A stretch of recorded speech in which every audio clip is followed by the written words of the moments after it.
ফ্যাসিবাদের পতনের পর রাষ্ট্রের প্রতিটি জায়গায় এখন সংস্কার দরকার, আর এই সংস্কার করবে শুধু নির্বাচিত সরকার। তাই শিগগিরই নির্বাচনের রূপরেখা ঘোষণা দিতে অন্তর্বর্তীকালীন সরকারের প্রতি আহ্বান জানিয়েছে বিএনপি। আন্তর্জাতিক গণতন্ত্র দিবস উপলক্ষে বিভাগীয় শহরগুলোতে সমাবেশ থেকে এমন বার্তায় দিয়েছেন নেতারা। চট্টগ্রামে গণতন্ত্র শোভাযাত্রায় ঢল নামে নেতাকর্মীর সমাবেশে যোগ দিয়ে বিএনপির স্থায়ী কমিটির সদস্য সালাউদ্দিন আহমেদ বলেন, রাষ্ট্র সংস্কার ও সংবিধান সংশোধনের মতো গুরুত্বপূর্ণ কাজও নির্বাচিত সরকারের। খুলনার সমাবেশে যোগ দেন বিএনপির স্থায়ী কমিটির সদস্য গয়েশ্বর চন্দ্র রায়।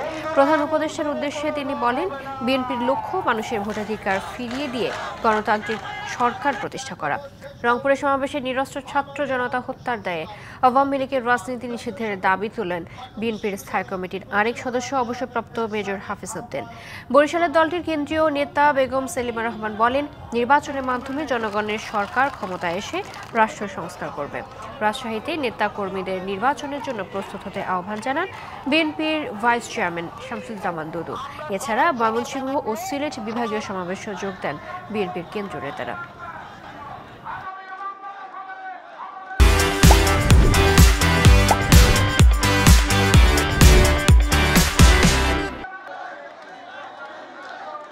নির্বাচনের মধ্য দিয়ে যতদিন পর্যন্ত একটি রাজনৈতিক সরকার প্রতিষ্ঠিত না হবে, সংসদ প্রতিষ্ঠিত না হবে, ততদিন পর্যন্ত আমরা রাজপথের এই আন্দোলন অব্যাহত রাখবো।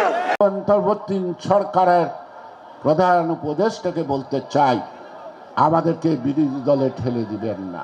আপনারা সঠিকভাবে কাজের উদ্যোগ নেন, আমরা আমাদের শেষ রক্ত দিয়ে আপনাদেরকে সহযোগিতা করব। ৭১-এ যে স্বপ্ন ধারণ করে যুদ্ধ করেছিলাম, আওয়ামী দুঃশাসনের ফলে সেই স্বপ্ন বাতিল হয়ে গেছে, সেই স্বপ্ন ধূলিসাৎ হয়েছে।